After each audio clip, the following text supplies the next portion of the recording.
Manzanares, él es analista de Mega Noticias. Eduardo, bienvenido. ¿Qué tal? ¿Cómo te va, Tania? Qué gusto poder compartir este espacio contigo. Y sí, tenemos en puerta ya por segunda ocasión que toca tierra el huracán Grace. Apenas hace un par de días, cruzando la península de Yucatán, ingresa al Golfo de México, adquiere nuevamente fuerza por las aguas cálidas del propio Golfo y probablemente impacte ya como categoría 2 en tierras veracruzanas, muy cerca de lo que es la zona de Nautla. Entonces, pues, y aquí sobre este fondo de desastres nacionales que desapareció, como la gran cantidad de fondos, incluso como todos los fideicomisos, con acusaciones de corrupción, en donde pues realmente no se ha mostrado una sola prueba de la corrupción que existía en fideicomisos o en los fondos como es el FONDEN, el Fondo Nacional de Desastres Naturales. Pero espérame, Eduardo. Te crea la marca Bienestar. ¿Qué te parece, Eduardo? Si vamos primero pasito por pasito a revisar cómo fue la desaparición de este fondo fundamental, este fideicomiso fundamental, por supuesto que es el FONDEN, porque fue el pasado 27 de octubre del 2020 cuando el presidente López Obrador, dio una declaración que realmente fue polémica en este tema porque denunció que administraciones pasadas usaban este fondo para atender los desastres, pero para hacer negocio y compraban de todo sin licitación. ¿Qué se ha dicho? Por supuesto que cuando hay desastres, cuando hay emergencias, no tienes tiempo de hacer licitaciones, ¿no? Sin embargo, como tú bien dices, ha habido este señalamiento de corrupción, pero no tenemos hasta ahora, claro, lo sabemos perfecto, que cuando hay acusaciones de corrupción, a ver qué ha pasado, alguien que se enfrente a la ley, sin embargo, no tenemos nada. Mira, ¿qué te parece si vemos parte de lo que dijo el presidente el pasado 27 de octubre, justificando la desaparición de este fondo? Ahí está lo que nos decías, Eduardo, este señalamiento de corrupción. Sin embargo, hasta la fecha no hay nadie tras las rejas, no hay nadie que esté siendo investigado. Este mismo recurso de acusar de corrupción que hemos visto además ya en otros temas que se han desaparecido de diversos aspectos de la vida, por supuesto de nuestra vida como mexicanos, simplemente con la acusación de corrupción, pero no hay investigaciones de por medio. Sí, así es, Tania. Y mira, más allá de todo esto, es muy fácil, en dado caso, dar con los actos de corrupción. ¿Por qué lo digo? Porque a final de cuentas el mecanismo para solicitar el estado de emergencia de un estado, de un municipio, es exactamente hacer la solicitud a la Secretaría de Gobernación y a su vez a la Secretaría de Hacienda y Crédito Público para que ésta, despliegue los recursos económicos. Entonces, ahí deben estar. Ahí deben estar todos estos archivos, quién proveyó los insumos, quién se los gastó, se dedicaron para enviarlos en temporada electoral o no, estas láminas de zinc o estos costales de arena.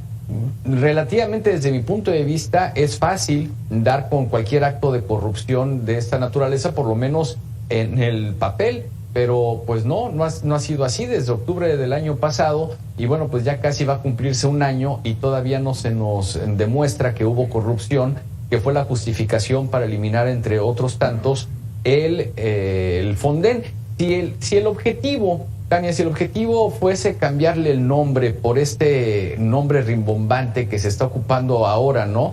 Este programa de bienestar que busca que para el 2024 todos vivamos en este mismo bienestar, la verdad no le hallo el por qué acusar de corrupción únicamente para cambiarle el nombre y decir, vamos a ponerle el programa para la atención de emergencias por amenazas naturales. Porque a final de cuentas el mecanismo, la dinámica viene siendo prácticamente la misma. Totalmente. Se acusaba de que era un programa opaco, sin embargo, hoy no hay reglas claras, ¿no? Funcionaba, ya todo el mundo se sabía el caminito, parece que hoy hay complejidad, para poder acceder a porque, se dice que no hay claridad de quién puede solicitar en realidad los recursos para, por ejemplo, para reconstrucción ya después de sucesos tremendos como son diversos desastres naturales.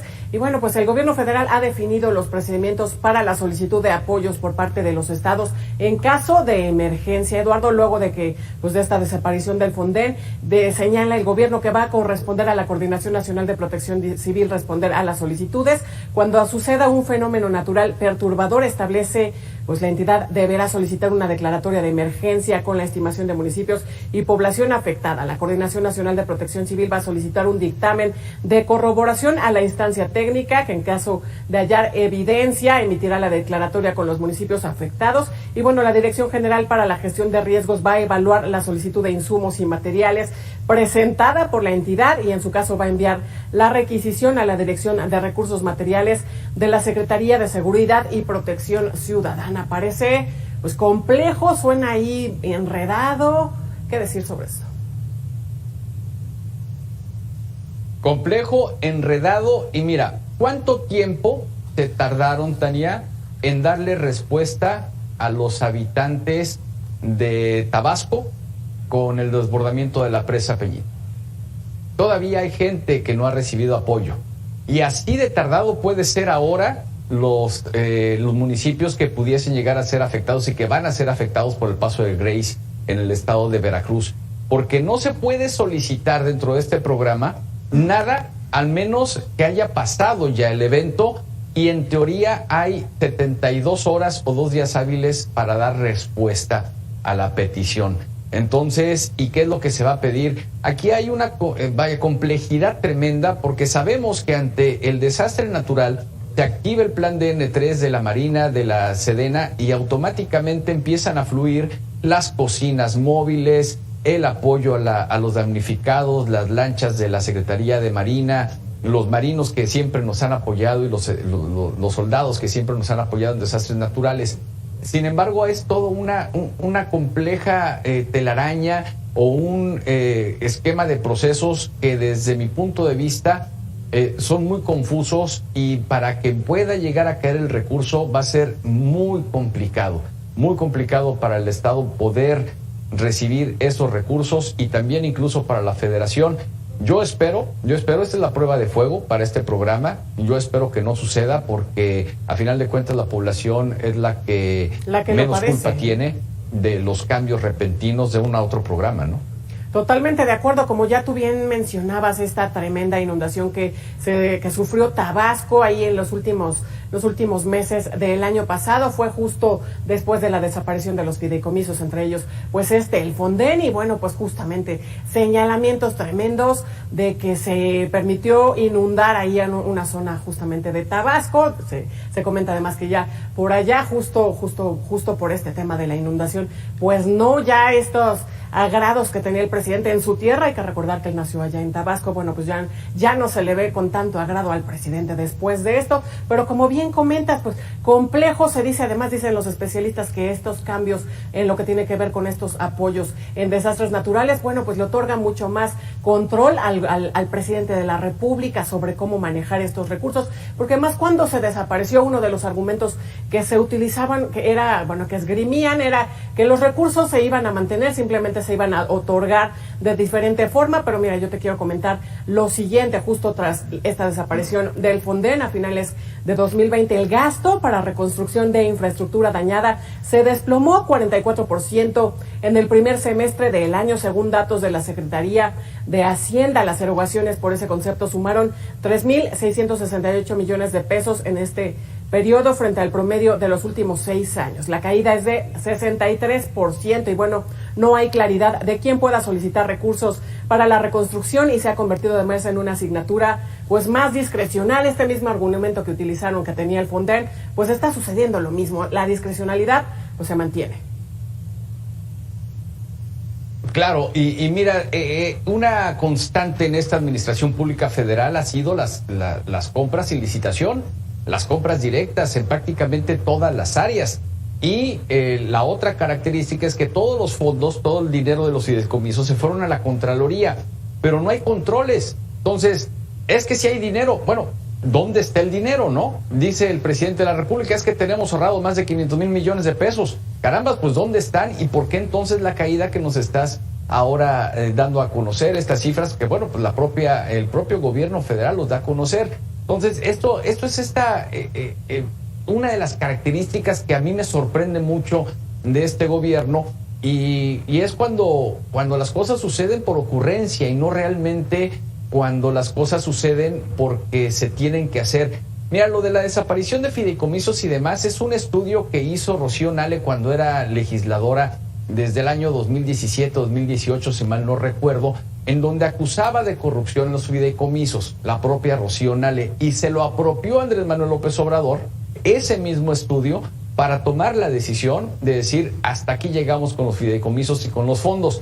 Pero en lugar de atacar a los que sí tenían pruebas y elementos de actos de corrupción, dicen al 100%, ¿por qué? Pues porque todos.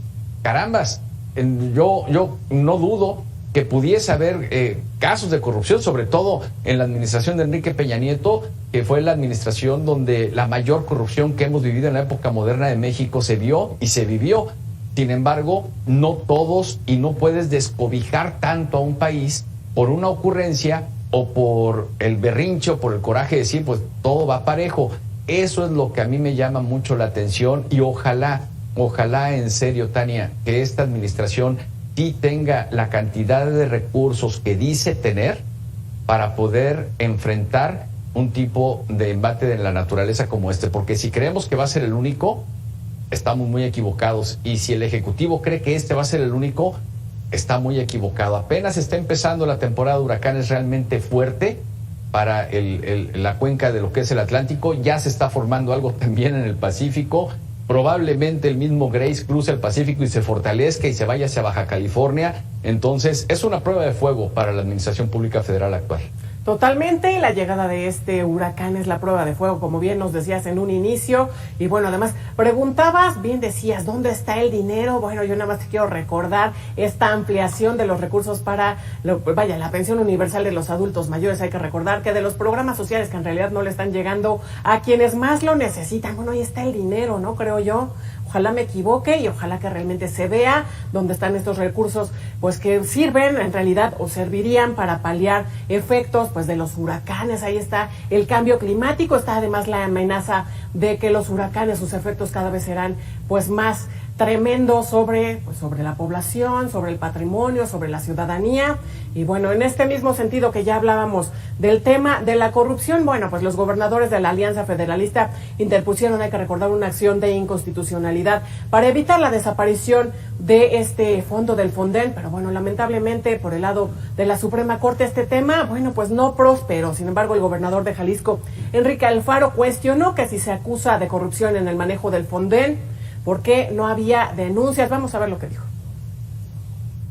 Bueno, pues ahí está este aspecto que ya abordábamos, ¿no? De tantos otros, que comentaba Eduardo, que bueno, se ha recurrido a este argumento de la corrupción, pero bueno, pues no hay nadie tras las rejas. Ahí está también, pues, estos argumentos por parte de los especialistas que dicen, bueno, pues hay por ahí un pacto de impunidad con la administración anterior, porque de lo contrario no se entiende cómo, pues está tanto ahí el argumento de la corrupción, pero no hay nadie, pues, que se haga responsable. Sí, es verdaderamente lamentable. Hay que recordar, Tania, que la impunidad es la mamá de la corrupción.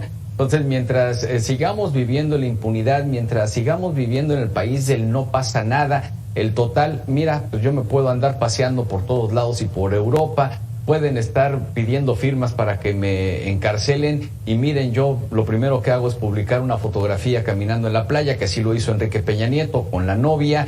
El otro expresidente que también fue consultado públicamente para enjuiciarlo, tuiteando todos los días, bueno, los dos, tanto Felipe Calderón como Vicente Fox, tuiteando todos los días, prácticamente mofándose de la famosa consulta. El único que guardó silencio fue Carlos Salinas de Gortari, que fue el único expresidente, desde mi punto de vista, prudente en el tema de la famosa consulta ciudadana. Así hemos estado viviendo 3 años, hemos estado viviendo casi 3 años de acusaciones, de falta de pruebas, de más acusaciones, de estarse peleando prácticamente todos los días con alguien, y mientras las necesidades de la población están latentes, están vivas, sobre todo ahora que nos enfrentamos a este huracán, y lo que se les exige, a final de cuentas, a los servidores públicos, se les exigió ayer y se les exige hoy, no tenemos por qué no exigirlo hoy, pues es que cumplan con su mandato constitucional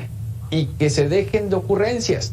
Y lo único es que si hay corrupción, por favor, hagan lo que tienen que hacer, levanten las denuncias correspondientes, generen las carpetas de investigación correspondientes, que se lancen las órdenes de aprehensión y que el Poder Judicial se encargue de lo que se tenga que encargar. Pero si ni siquiera hay órdenes de aprehensión por lo evidente y por lo que hemos dado a conocer de actos de corrupción del pasado, pues entonces vivimos en una total impunidad. Así es, totalmente de acuerdo contigo. Eduardo Manzanares, analista de Mega Noticias, te agradezco estos minutos con nosotros. Como siempre, el agradecido soy yo, Tania, que tengas una excelente tarde, muy buen provecho para los que están comiendo. Bueno, en este contexto que ya le contamos,